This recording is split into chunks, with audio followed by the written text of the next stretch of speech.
As we have said,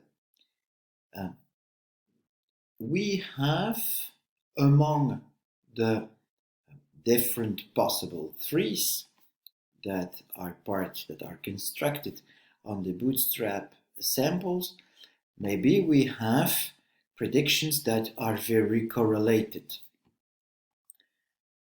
due to the fact that they mostly depend on some given factors that are important. Some given factors are really explaining the outputs, and therefore they are always important in every trees, in every bootstrap sample, let's say. And in this case, obviously, due to these covariates, the predictions are correlated through these covariates, through these factors.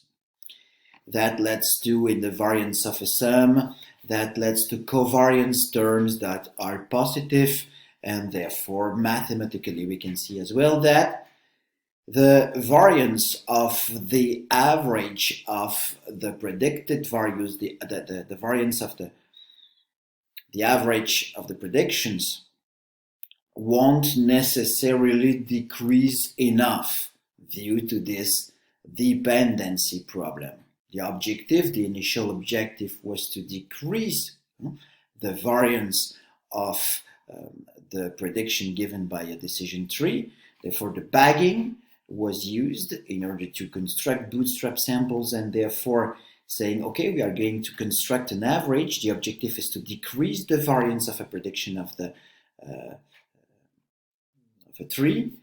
And maybe this objective is not really achieved if we have too correlated, if we have predictions that are too correlated in the different bootstrap samples. Therefore, a very simple intuitive solution to this problem is to use this methodology named random forests.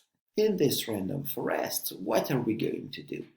We know, okay, in the bagging technique, there are several covariates that are too important.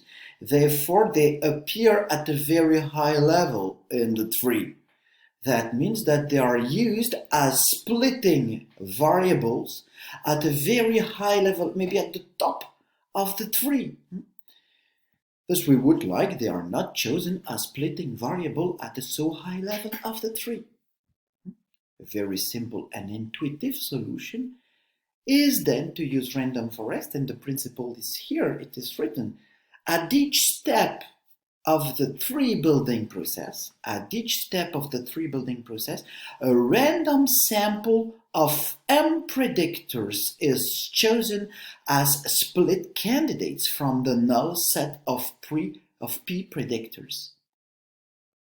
That means that if we have a too important predictor, maybe it is not chosen as a possible predictor at some moments in the tree construction process.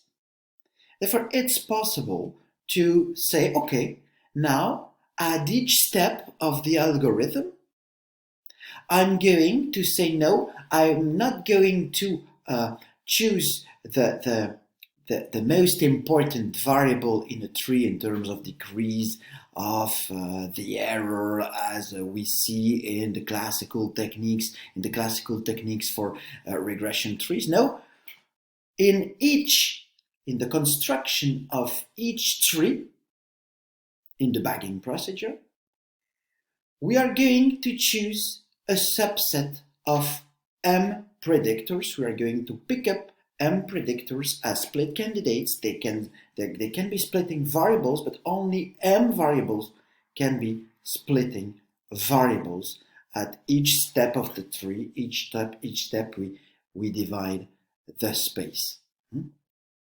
Most of the time, computational experience says that if you choose the square root of P for M in the classification case, or if you choose P divided by 3 for regression trees, you have good results for the random forest procedures. as we have said, okay, since we have removed, in a way, we have decreased the importance of the most important variables, what we have done is to make that the predictions obtained by the different trees are less correlated.